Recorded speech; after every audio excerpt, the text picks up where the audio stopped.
Hello, this is Miss Rogers and I'm going to talk about how Year 11 can best prepare for their upcoming mock examinations and their final examinations this summer in Spanish and French.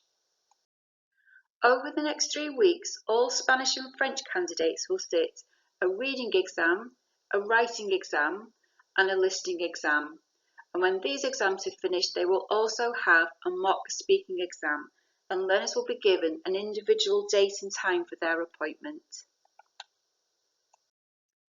In the mock examinations, all learners have been entered for either foundation tier or higher tier in each of the 4 skills.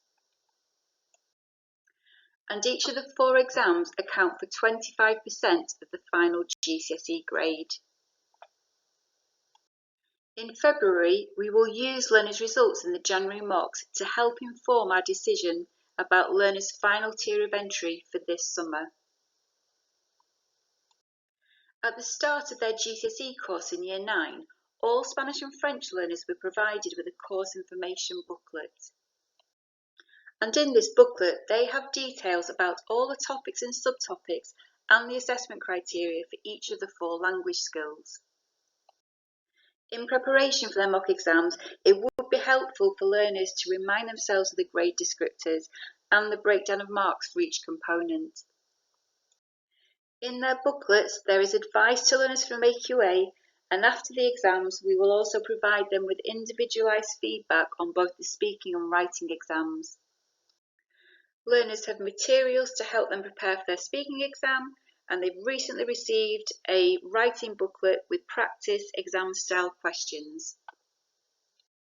In addition to all their paper resources, learners can also access a range of revision materials on Microsoft Teams. I'll show you here how to view the materials on the Year 11 French team, and everything that you see here is also available in Spanish on the Year 11 Spanish teams.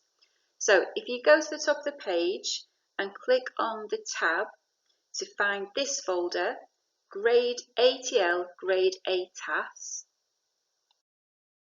and within the ATL folder there is another folder called GCSE French Revision Resources, and the Spanish teams obviously GCSE Spanish Revision Resources. And within that French revision folder, you'll find all kinds of bespoke materials for learners to help practice their listening, speaking, reading and writing skills. In addition to the revision materials on Teams, learners have also had access to a wealth of ATL Grade A tasks for French and Spanish this year to help them become more independent in their learning. And if your child hasn't been completing these tasks each week, I would highly recommend that they do. So within that Grade ATL folder, there are all different kinds of activities for students to help develop their language skills. If you find that your child needs a little bit of motivation to get started with their revision, can I also ask you just to have a quick look at their assignments on Teams? And if they've got any outstanding home learning assignments that they've not yet completed, this will be a really good place for them to start.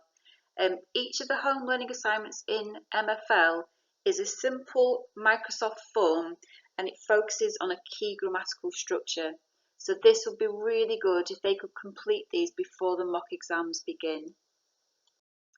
There are some really fantastic language apps and websites that we recommend to all Ladybridge learners, but for Year 11 I particularly recommend Seneca Learning for exam style questions. I also really recommend Flipgrid, which is an app that students can learn to practice their speaking skills. So they can record themselves and then play their recording back, which is really handy.